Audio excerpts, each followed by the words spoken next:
Amazing.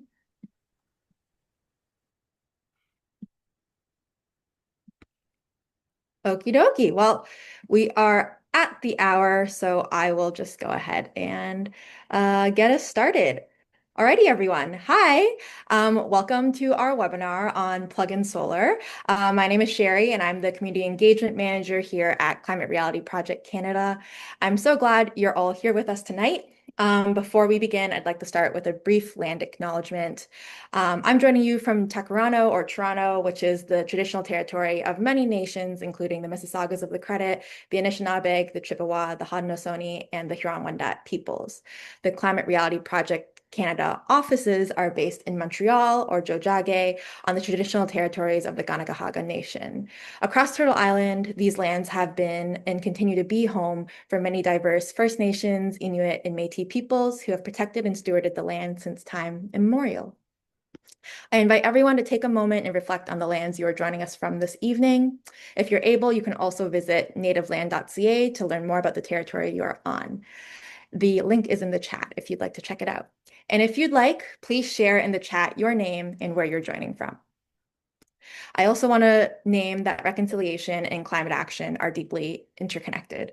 A land acknowledgement is not just a formality, it's part of recognizing our responsibilities to the peoples and lands we live on and the ongoing work of truth and reconciliation. Climate solutions only matter if they are grounded in justice, respect, and care for communities. And I also just want to start off by saying we're really excited to be here tonight. I see that folks are posting in the chat. That's amazing. I want to start off this call by saying that plug-in solar has real potential. It is a simple, affordable, clean energy solution that could help millions of Canadians affordably participate in the energy transition. And as climate activists, our role is to show support for solutions like this and help make them a reality. So tonight we're going to be hearing from Chris Cashen of Volta Home, who will walk us through what plug-in solar is and how it works. And then we'll hear from Joe Vipond of the Calgary Climate Hub, who will speak to what is blocking plug-in solar in Canada and what we can do about it. We'll finish with a short overview of the pluginsolar.ca website, which also grew out of the Calgary Climate Hub's work, and a few action steps that you can take right now, today.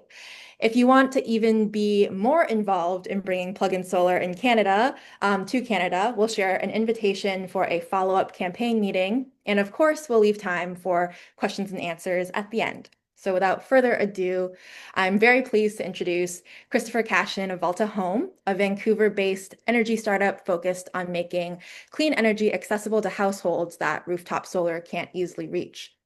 His work is rooted in a very powerful idea that clean energy should be something more people can access simply and practically without needing a roof, without needing to be able to access the roof, a major renovation, or a complicated installation process. We're super grateful to have his expertise with us. And just a note for any charity lawyers lurking in the audience, we're inviting Chris here to educate us on plug-in solar in the broader landscape. We're not endorsing his specific products here. So without further ado, I'll turn it over to you, Chris. Thank you, Sherry. Yeah, thank you everybody for joining this evening. So just start.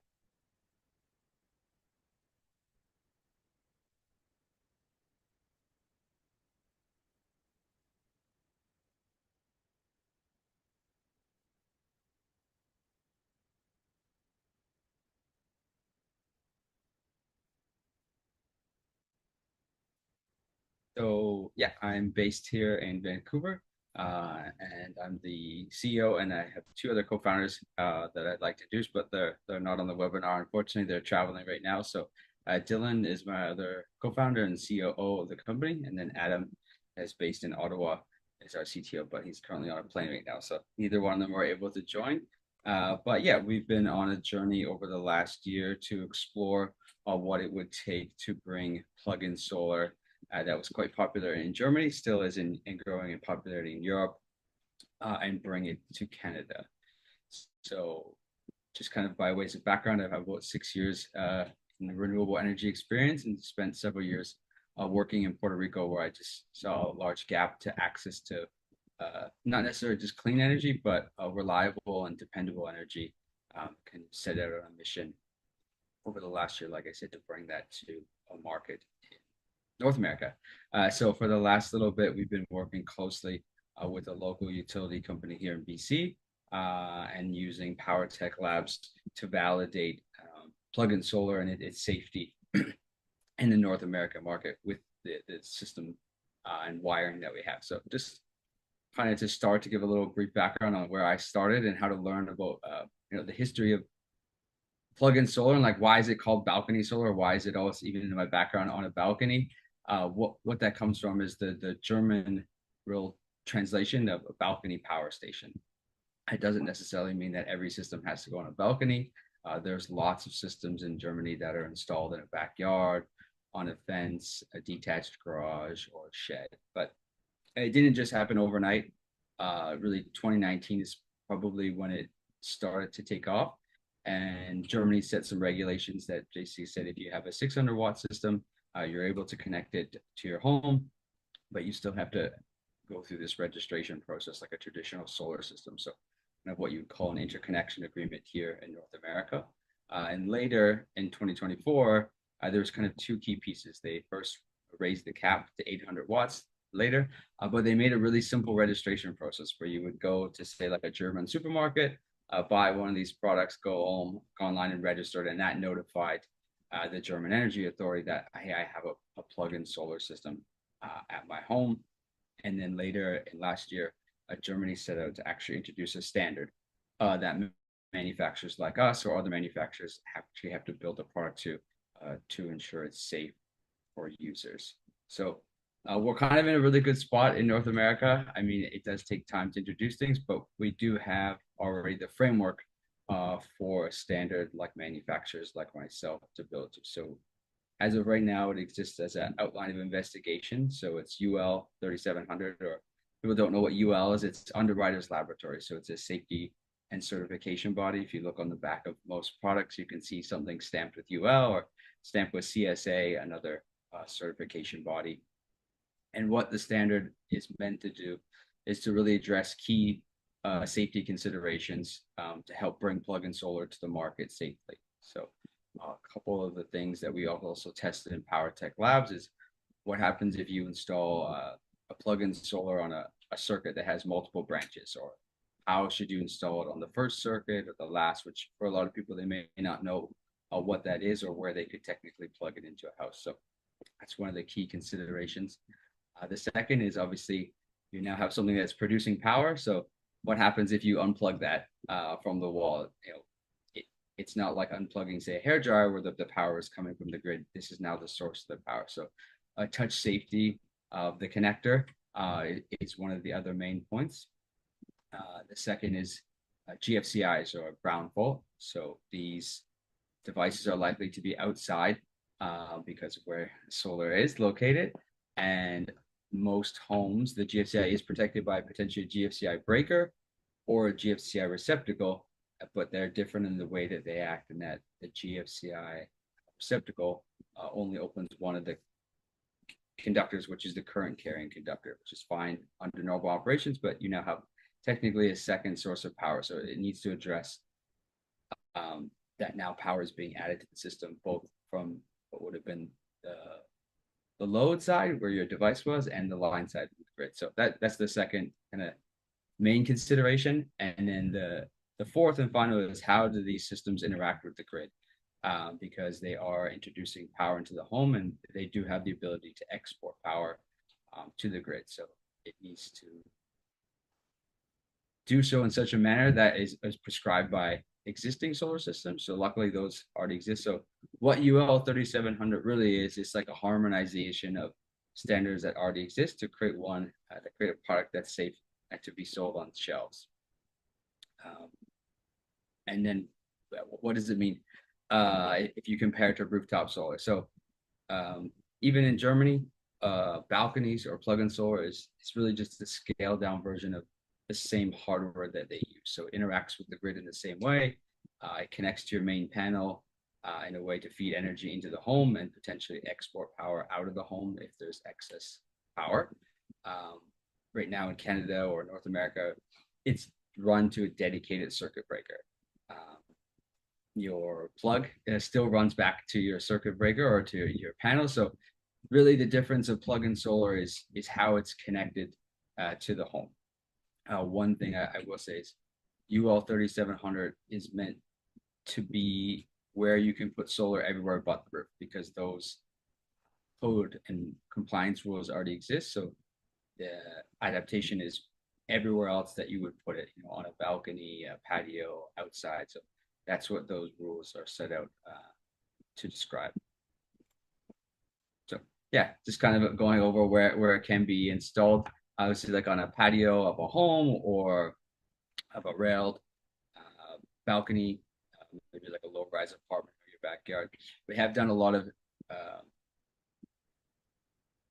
say show tours of homes of like high-rise apartments, and it's been quite problematic to find the ideal high-rise building to put a balcony solar on, just because the railing itself wasn't designed maybe to support the additional weight. So it is one thing that we're looking into, like how do we adapt technology to fit as many balconies as possible.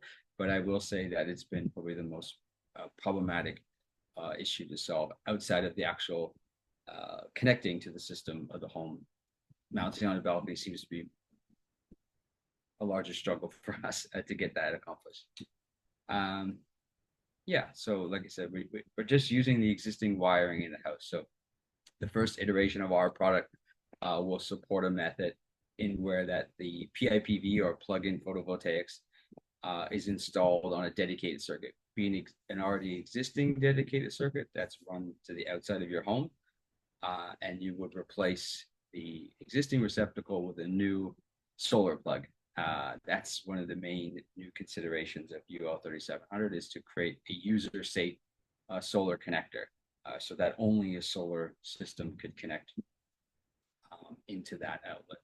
So that doesn't exist on the market today. That's the main safety or the main consideration of our manufacturers to design this new plug that allows you to purchase a solar kit, bring it home, and install it on your home. So luckily, there is now a published standard for that, so it falls under UL 943, which is the safety outline for receptacles. So there's now a carve out or a secondary optional test added in there that prescribes what this special solar connector should do, mainly to the earlier points that it's a touch safe connector. In the event of a GFCI incident, it's going to open both the line and load carrying conductors of the system, so it interrupts it for safety users, and that it's a non-existing connector. So you can think of it like a mini EV charger that plugs into the side of a regular socket or just plugs directly into the red socket. So not an adapter, but a new plug that you would replace in your home. And then just to the latter part of the safety standard that I mentioned about grid exporting,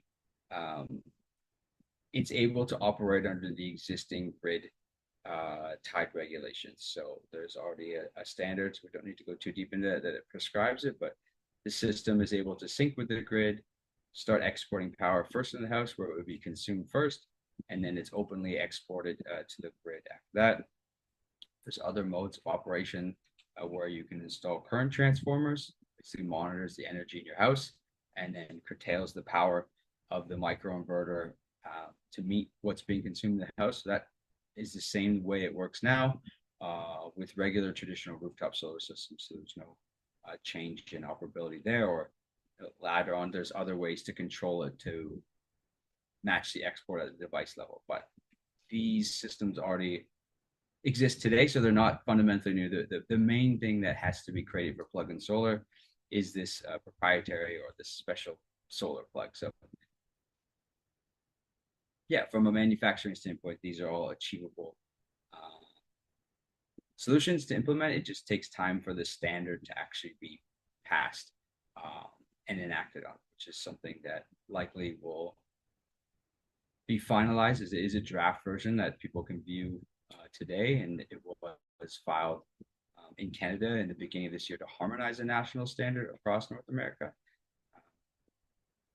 So yeah, it's good. We're starting kind of where Germany is at now.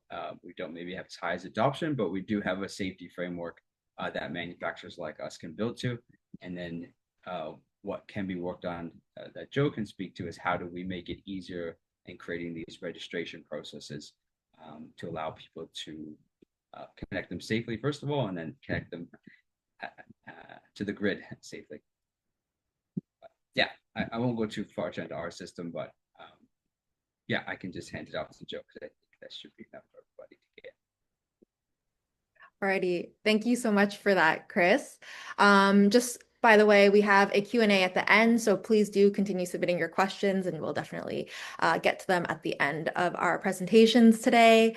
If you're anything like me and you don't know too much about electric systems or safety standards, don't freak out. Remember, you don't have to be an expert in plug-in solar in order to advocate for it. You just need to be an expert in why you care. And so now that we've got a clear sense of what plug-in solar is, thank you so much, Chris. We're going to shift gears a little bit to talk about the policy side of the issue, kind of expanding more on what's actually blocking this technology from reaching consumers in Canada and what needs to change in order to make it possible. So with that, and there's a lot of honking outside my window, apologies. And so with that, I'm very pleased to introduce our next speaker, Dr. Joe Vipond. He is an emergency physician who has spent more than a decade advocating for climate and public health policy. He's the former president of the Canadian Association of Physicians for the Environment, or CAPE, and the co-founder and chair of the Calgary Climate Hub, where he has been helping drive meaningful local action on climate and beyond. And so handing it off to you, Joe, over to you. So great to be here. Little secret about Climate Reality Project Canada and the Calgary Climate Hub is that we exist solely because of the Climate Reality Project Canada's good work in creating these hubs across the country. Yeah, this is a great to rejoin them in a little bit of a discussion on a campaign. So I'm going to share my screen here. That introduction to the technical aspects of this, Chris, and hopefully my policy descriptions will be understandable as well. So the as Chris pointed out, there's a lot of names for this. I think in the media we're seeing a lot of balcony solar, but really the correct term is probably plug-in because you don't have to put it on a balcony. You can put it on your shed or put it in your backyard. In the systems in Germany, a good percentage, more than half, are not on balconies, although they sure look good on balconies as well. And of course, nanogeneration is a great technical term to differentiate it from microgeneration, which is the term generally used to apply to rooftop solar. So let's talk a little bit about the why. Why should we even bother with this? Well, the first thing is that for a lot of people, they're consumers of energy. And this is a really great way of expanding people's energy choice. We take it for granted that when we plug in our phone to the wall or our TV that we're going to get power. And so this is really going to change our relationship to our energy by having that production side. I actually have a micro generation. I have two solar systems on my house, and you really do turn your lights off more because every single watt of energy that you haven't used is money in your pocket. And a lot of us don't think about energy that way. It offers some energy security and affordability. We know that prices have been going up, especially as these new AI data centers have been going forward. We're expecting increasing costs, and these systems are in a way of offsetting those costs so that you're not paying as much money. In Pakistan, where a lot of solar has been thrown onto the grid at the household level over the last 3 years, all of those decisions have been made exclusively based on economics. It's not about saving the planet. It's not about being a good person. It's just about trying to get consistent energy into your house that's affordable. And now that this option should be available to Canadians.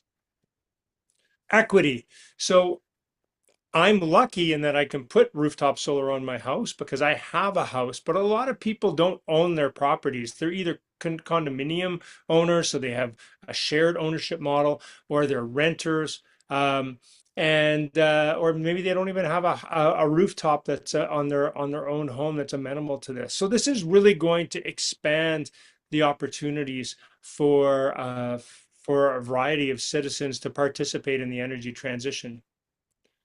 It's a low risk proven model. We're not trying to invent the wheel here. This has been done in Europe. And as Chris has pointed out, there are some differences between our electricity systems here than Europe. But in Europe, especially in Germany, with the 4 million systems that have been put in place, 3 million prior to the registration model and a million since, there have been really no safety incidents. There have been no electrocutions. I think there was one fire that was associated with a battery, but not with the solar system. And that's compared to the hundreds of fires that come from laptops, e-cigarette igniters, and other systems. So we can have this here, and we know that it's going to be safe because we've already proven it elsewhere. So this may not be a reason why the average citizen may want this, but this may be a reason why governments and utilities want this. For the first time in about 30 years, we're seeing growth on the grid. Up until the last year, our energy use has generally been going down because of energy efficiency improvements. But now with data center builds and, let's face it, electrification of heating and cooling, electrification of transportation, we're going to have more demands on our system. This is a simple way for a policy change to ease that stress on the grid. I read a report just yesterday that was talking about how if this was fully implemented in Switzerland, 2% of the Swiss grid demands could come from plug-in solar. That may seem like a small number, but when it comes to the system, that's a huge number. And for governments, the extra advantages, this is not a money ask. We're not asking for an injection of dollars like, say, would come from a nuclear energy build or even a grid build. This is really about just changing policy so citizens and renters can make the choices, economic choices, to offset their own uses. So many reasons. So the how. Who do we need to talk to in order to fix this? Well, it's important to recognize that in our federalist system, electricity is very much a provincial jurisdiction. So this means that we really need our provinces to step up and make those changes. And in order to have that happen, we need pressure from all sides. We need you, the citizens, to be reaching out to your various provincial ministers to ask for this legislative change. But we're also seeing a lot of interest from other levels of government. I think Chris can probably speak to Vancouver, but I know in Alberta, Calgary and Edmonton councillors have reached out to me specifically because their what's the word I'm looking for? Their voters are reaching out to them to ask for this, and they're like, well, that's great, but it's not our role. But they're actually stepping forward to write letters and enact policies to make this easier at the local level. And finally, federal MPs and senators are also representatives that can, give a little nudge to our provincial colleagues, saying, "Hey, this is really exciting. You should be a part of this." And I think though one of the most fun things about the plug-in solar campaign has been how fun it is. People are really excited about this. I'm probably speaking to the converted. You wouldn't be attending this webinar if you weren't like, hey, I need to know more. Okay, so what needs to happen? We had a funny story that we reached out to a journalist to do a story on this, and they reached out to the government, and the government basically said, hey, these are already legal. It's not a big deal. And of course, they're legal under the Alberta microgeneration rules. Anybody can install any system, but the problem with this email that was released from the Minister of Affordability and Utilities is that it doesn't address the affordability. The microgeneration rules stipulate that under a certain size system, um, mandated are interconnection permits and an electrician install. And so if that's fine if you have a $15,000 system going on your roof. But if you're putting in a $1,200 system and you want to add a $4,000 interconnection fee plus maybe $1,000 in electrician fees, suddenly your $1,200 system is a $6,000 system. And who the heck is going to do that? One of the interesting things about plug-in solar is you can actually calculate your payback times, right? Because if you know what your electricity costs are, you know how much your system is, and you can figure out the average of your generation, then you can figure out a payback time. And I think most people would be really interested in a 5 to 10 year payback time. They're not interested in a 30 to 40 year payback time. So we really need to make this not so much legal, but affordable. So what needs to change?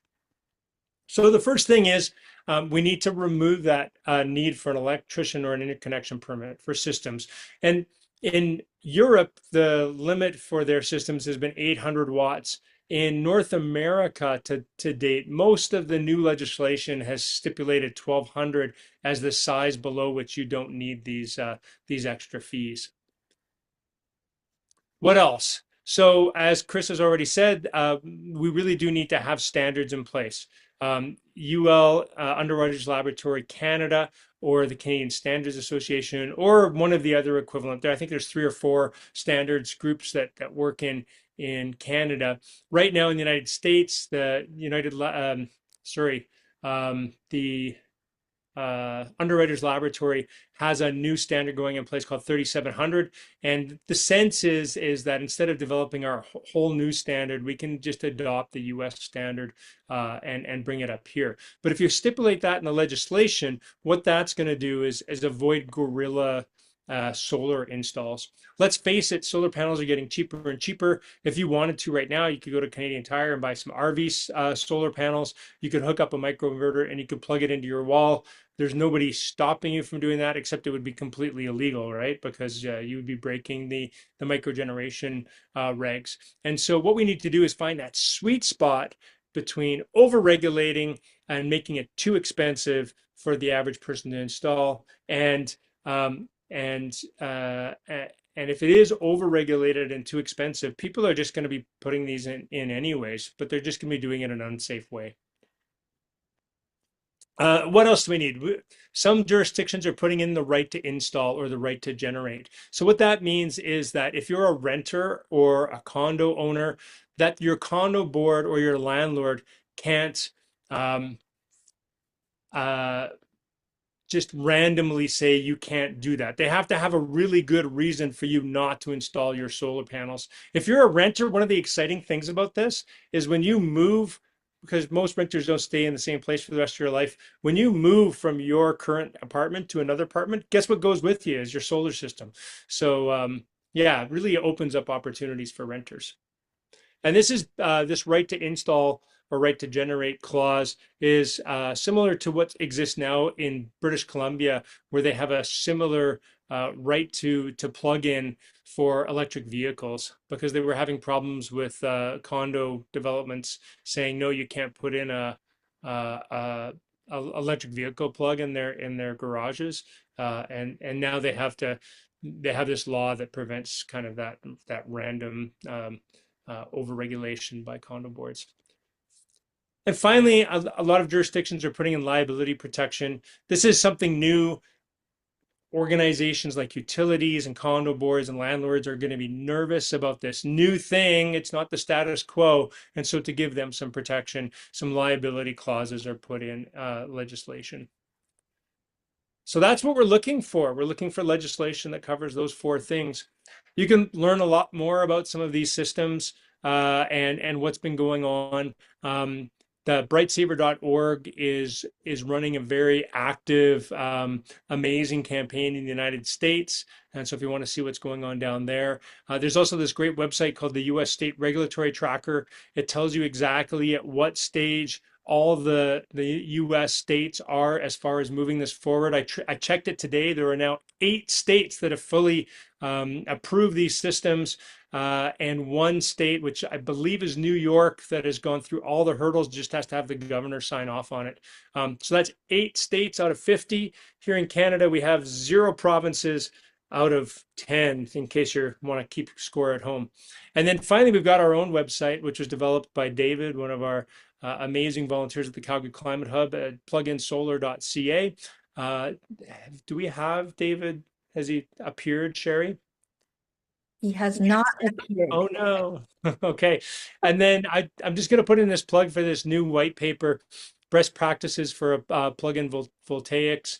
It came out today. So it's a German white paper from the German, I'm not going to say it right, but it's like the Association of Plug-in Photovoltaics in Germany. And it's basically telling other jurisdictions like Canada, what can you learn from our experience to date? And so if you really want a deep dive, I think it's something like 40 pages and well worth a read. That endeth my section. I'm going to stop sharing and I'm going to flip it back over to you, Sherry. Maybe you can walk us through our website. Yeah, totally. So like Joe had said, the website was created by our wonderful Calgary Climate Hub member, David Nelson Elke, who I believe is listening to the webinar. Yeah, he's created this wonderful website called pluginsolar.ca, which I will share with you folks really briefly to talk about how you folks can take action right after this call.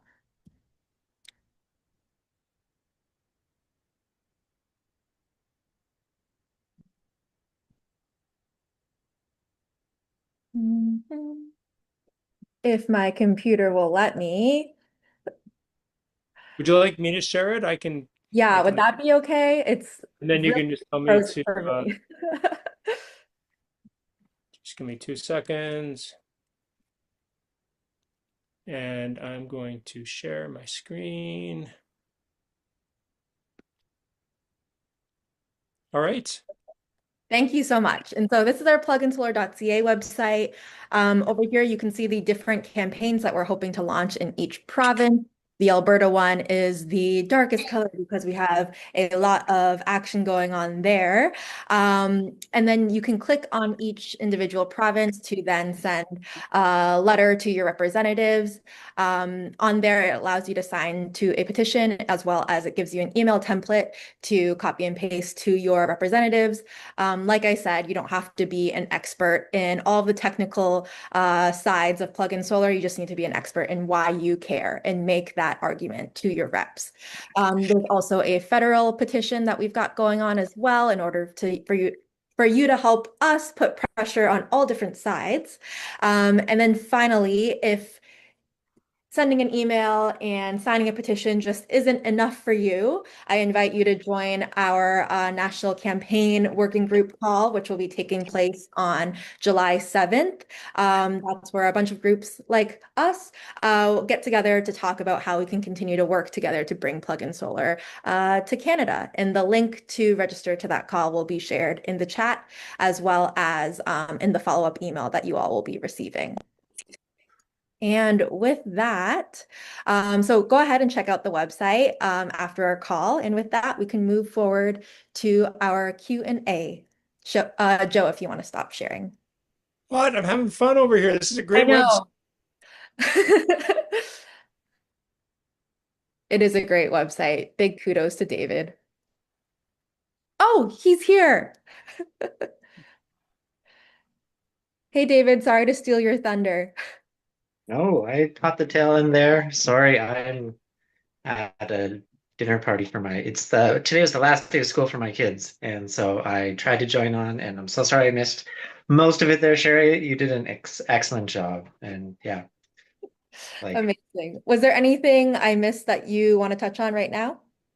no, I think I'd just like to give a huge shout out to Sherry and the Climate Reality Project. They've been so helpful helping to when you saw that map and you see, the BC and Ontario campaigns, I don't think that's where we would be without Sherry's help. She's quite the taskmaster and a good a good person to help bring us all together. So we're entirely indebted to her capability to keep us organized. So yeah, wonderful. Thank you so much. Thank you so much. I'm blushing. Okay. Moving on, we can go to the Q&A. And so our first question that is in the Q&A section, it's coming from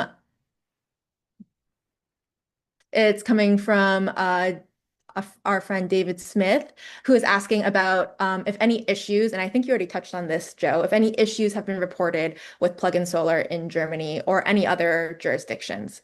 I assume they mean safety issues. Yeah, and sorry for reiterating in case people are bored of hearing things twice, but essentially, no. As far as I'm aware, from my more recent reading, there's only been one incident, which was a fire associated with a battery system, not with plug-in solar itself.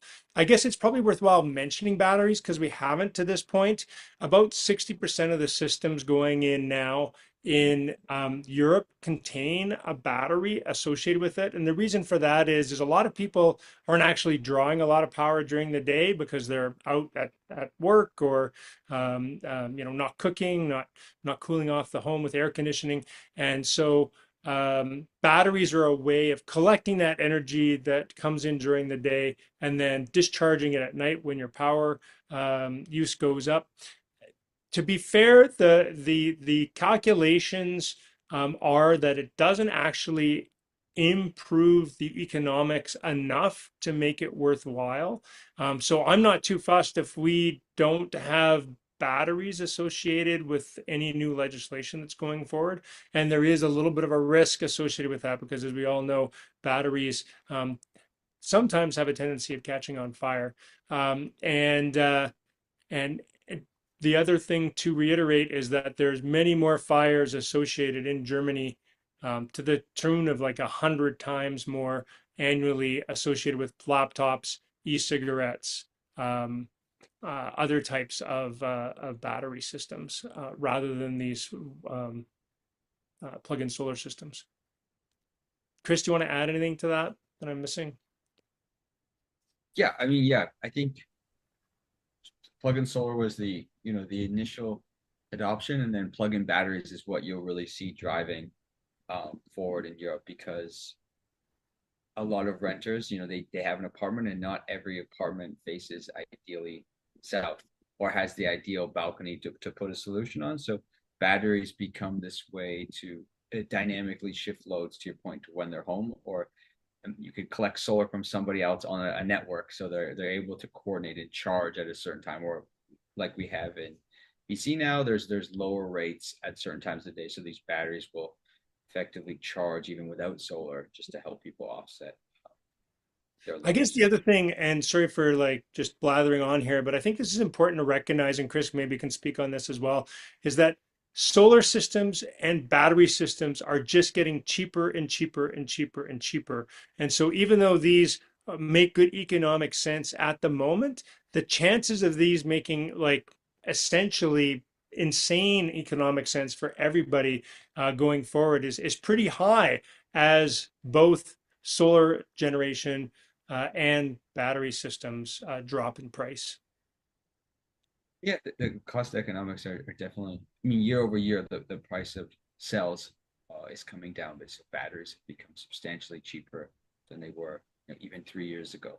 Um, Right on. Across all landscapes, your home battery, like a whole home battery, or commercial batteries, and to these like micro batteries that you're now seeing, or nano batteries that you see deployed in Europe. Totally. In that similar vein, connected to safety, so we have a few questions here about like if a breaker is tripped for the circuit that the plug-in solar panel is plugged into, what happens to the electricity being generated? And connected to that, if all the power, if power is lost to the home from the grid, how much electricity could the plug-in solar panel provide to the home? Hmm. So part of UL 3700, without going too technical, is a substandard UL 1741. And that's the standard that basically says if the power goes out for electricity workers or line workers from the grid, how fast does the solar system have to shut down? So generally, it's within 2 seconds. It has to shut down. So that's why under this new UL standard, there's a new time limit for if you unplug it or a loss of power because you don't still want a solar system producing power for 2 seconds after somebody unplugs it from the wall. But just it's under half a second now. Is that's what's prescribed as the touch safety factor for plug-in solar. So yeah, basically what happens is the same thing that happens with the traditional solar system. It shuts off power. If the breaker trips, it would cease exporting power. Chris, I have a associated question. I was just reading yesterday when I was reading about plug-in batteries that some of these plug-in battery systems actually have a blackout mode that you Mm. can turn on a switch and run the system if there is a grid outage. Do you know if that might come into Canada, or is that too high risk? Yeah, so that's kind of like is it the later question of like what happens if the power goes out. So these are all grid following inverters in that they follow what the grid does to start producing power. So if there's let's say a power outage, then when it comes back on it waits 5 minutes basically to see what the grid's doing to make sure the grid's stable before it starts producing power again. And then the ability to have off-grid output is something they have in Europe. Yeah, a lot of the batteries, they have a backup port on them where you can plug something directly into them. Um, there is an outline in UL 3700 that says you could have a battery, but right now it's capped 1 kilowatt hour. So it would probably run a fridge for maybe an hour, 2 hours, basically at that, probably a little bit longer.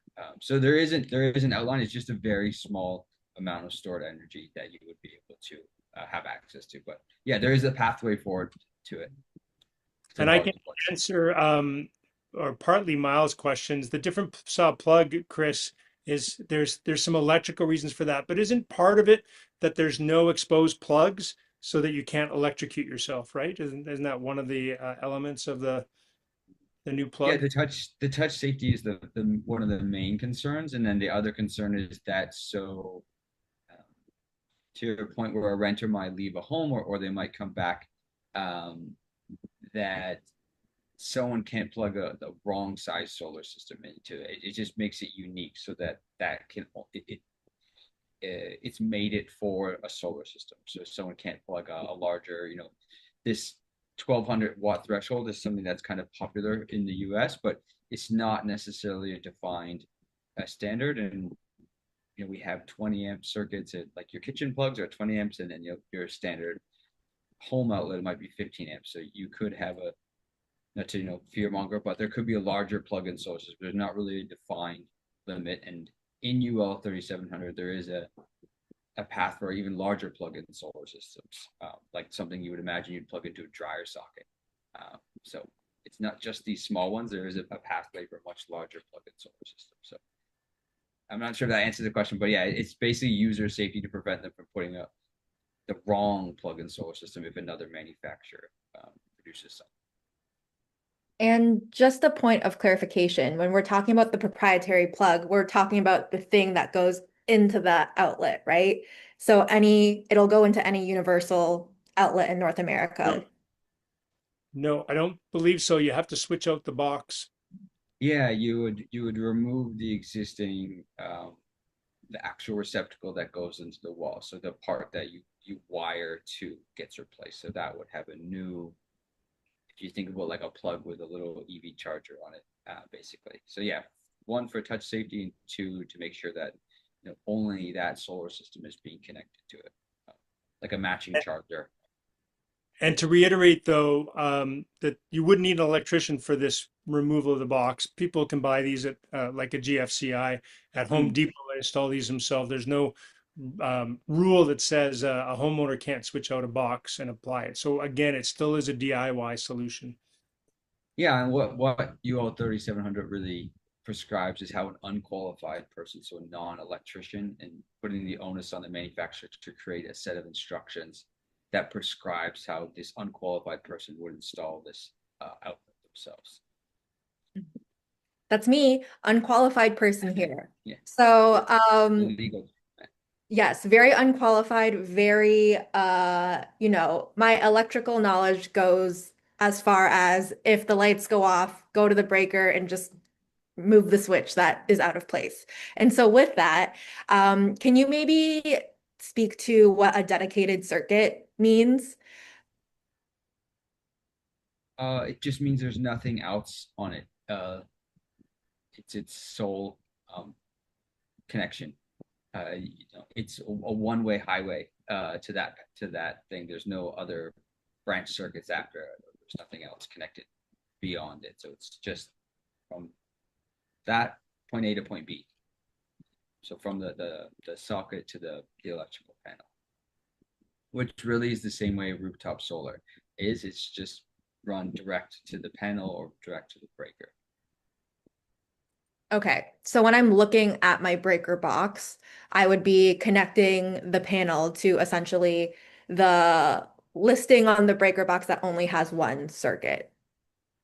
It might be marked. Yeah, I mean there's some panels that we've seen in apartments that aren't marked, or some that are marked much more, more organized, where they'll say like it's the dedicated outdoor, dedicated patio circuit or something like that. So, yeah, which can be problematic if your panel is not marked, or you don't own that house, or renovations were done. So there's some, yeah, considerations how to do that. Can you turn off that breaker and check some circuits, or check the plug basically to make sure that they're off. And that is that. Somebody in the questions was asking about the timing of the American 3700 standard and then the adoption by Canada of that standard. Do you have a sense of that? Yeah, so January of this year, UL filed a notice of intent with the Canadian safety body to harmonize UL 3700 across North America. So that would be basically, I'll put it in the chat here so people can see. And once that exists, it doesn't mean that you can just go out to Canadian Tire and buy one, because what that does is give manufacturers like Volta Solar the starting gun to create the systems that can then be put into the store. So we're not talking these things going in the next few months, but what do you say? Hopefully a year before these are available?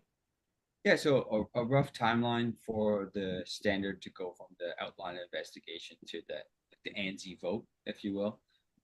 September of this year is when the National Fire Prevention Association in the US and the National Electric Code in the US have a meeting of proposed changes to the US Electric Code.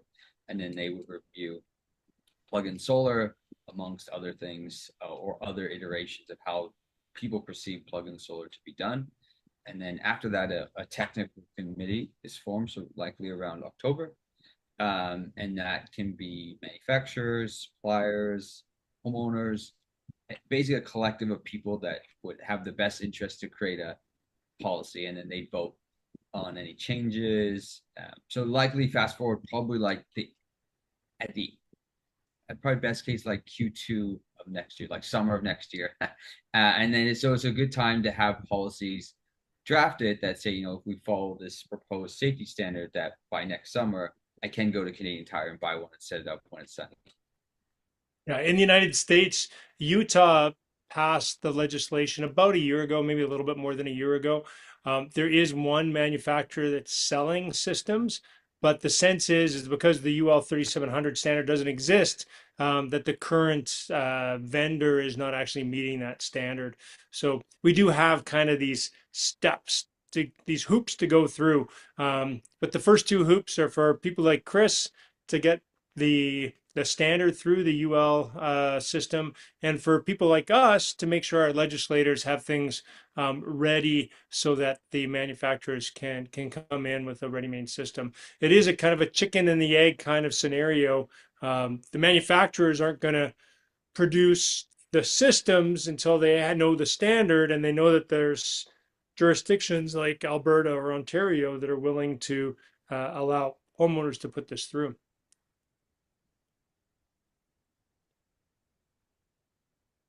Yeah, and with that, I let's not have perfection be the enemy of progress here. Obviously we would love to have it just be as simple as an appliance, but sometimes we do need to, yeah, make baby steps when it comes to asking for legislation or making sure that legislators are like following standards like the UL 3700. Um, I have a question here about the CSA or the Canadian Safety Association adopting, Standards Association, sorry, the Canadian Standards Association adopting UL 3700 and any other legislative changes that would be a challenge at all. Yeah, is there any relevant reason for a jurisdiction to oppose these changes? So the notice of intent effectively it's not to stop CSA, but it's to like block them from creating a separate policy. So um this is the proposed policy at this time basically to move forward with. So we don't there doesn't need to be the wait for CSA to go conduct research and then write a new policy, um, which is could be good because it could just delay things further. Um, Yeah, and I was going to say something really wise, but I can't remember now. I'll come back to it if I remember. Sorry about that. yeah, I think ESA has released like a statement basically saying that they would allow plug-in solar under UL 3700, our product that would meet those standards because the UL 3700 was written to comply with the electric code in that you can't really feed power in through a non-dedicated circuit or a non-hardwired solution. So that's what it was intended to. Um, it was written to meet the current electrical standards, so that we don't have to wait to 2030 or 2029 when there's the new changes in the CEC or National Electrical Code. Every 3 years, it's like a revision. So it was really written to allow people to access plug-in solar now without having to wait for a full review and an amendment to the electric code. There's a couple of questions about bidirectional meters and um, how much use the fridge will take. So if you think about it, the average renter electricity use, this could provide up to about a third of the energy of that person's electricity. The problem is that you don't always use your electricity when the sun is up in the air, and so a third is about the maximum that you could be using. There's a lot of time of use changes to electricity pricing. So you may opt to, if you have one of these systems, run your dishwasher in the middle of the day, because basically that would be free energy for you rather than at night when the lowest pricing would be available. But there's no way where you're going to be producing so much energy that the cost of a bidirectional meter would be worth it. And so one of the compromises that is going into this legislative process is saying that to obviate the need for an interconnection permit, that people who have these systems will not be actually compensated for any energy that flows out of their system onto the grid. There's no wall at your panel that stops electricity that you're generating from going onto the grid. So if there is electricity produced in your house that's not being used, it actually ends up on the grid.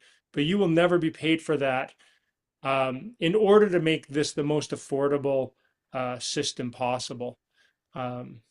Chris, anything you want to clarify on that?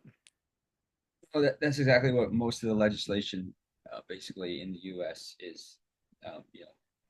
They're allowing homeowners to bypass this interconnection agreement if there's a product that meets an approved safety standard. But yeah, just the homeowner isn't credited for that exported power. So to your point, yeah, if you're not able to capitalize using energy or shift your energy patterns, then it may not be as effective as people think. So it is really to your earlier, it's a great way to get people to understand what energy is and how much they use, because Yeah. it is quite foreign. It's not like money, but it is really a form of currency that's dynamic. Yeah, in my mind, Yeah. as somebody who cares a lot about climate, I think that's one of the huge advantages of these systems is changing people's relationship to energy. Hmm. I do remember what I was going to say when I had my brain fart earlier.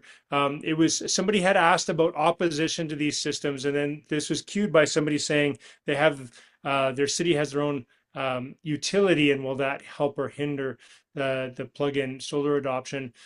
Most of the resistance, to my understanding, in the United States, where they're a bit farther ahead in the advocacy game than we are, has been from utilities. Um, I don't believe it is essentially because of fear of people eating the utilities lunch. As I say, the amount of power we're talking about is quite small overall, um, but but more status quoism. This is something new. Utilities are by definition very conservative organizations, and so any change, there's going to be resistance. And so one of the processes by having the UL standard in place is addressing a lot of those safety concerns that could possibly be brought up by electricians or utilities that are working on houses with these installed. Yeah, that's yeah, basically the point is to try to create a policy or a standard, with a standard that checks the boxes for all the stakeholders involved and tries to make it as least cumbersome for homeowners as possible. Right on. And we just have time for one more question. A few of these are quite technical and nitty-gritty. If we can find the answer to some of these, I'll send them out via email afterwards. But I thought it would be nice to kind of end on one question from Carlos for someone who wants to enter and work in renewable energy in the renewable energy industry. Yeah, any ideas from your point of view, Chris, on what's a good starting point to get started on their journey in the renewable energy industry? Um, I would say try to find. I don't know where they are, so that's maybe a bit problematic. In like a city or something like that, there is a lot of solar installation companies. There's a lot of like nonprofit like advocacy groups. Um, the internet is a great place to start, and there's a lot of forums or just general information on emerging clean technologies. There's obviously the ones that we have today, but there's a lot of new things that are coming out. The tidal energies, things like that, or just variations of other clean energy. So, yeah, just try to do some research and find out maybe what you're interested in. So there's a lot of reading you can do, especially with AI today. Be wary, but try to pick a starting point. And I just found it interesting, solar and batteries, just because of my time in Puerto Rico and seeing what providing even small portable battery systems and letting people like charge up their own and then running something off of it, how impactful it was, to Joe's point of helping people better understand their energy. Hmm. I'll put a plug in for technical colleges. Yeah.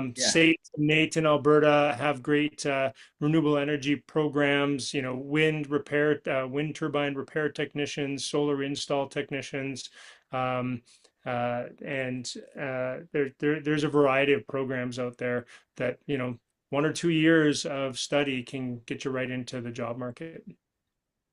Totally. And I would also say you're on the right foot getting involved in conversations like these and meeting folks that are in the industry. And so with that, like, let's keep the momentum going. Use pluginsolar.ca to keep telling your representatives that we want this no-brainer solution to move forward. Remember, you don't have to be an expert in plug-in solar to advocate for it. And if you want to take an extra step beyond the letters and the petition, we'd again love to invite you to join our National Campaign Working Group meeting, which will be happening on July 7th. We'll be sending out the link to everyone who is registered for this call, along with a recording of the call. If you missed anything or want to go back, you can check that out there. Let's keep building support, keep raising the pressure, and make it clear to regulators and legislators that we need to move forward with the solution now.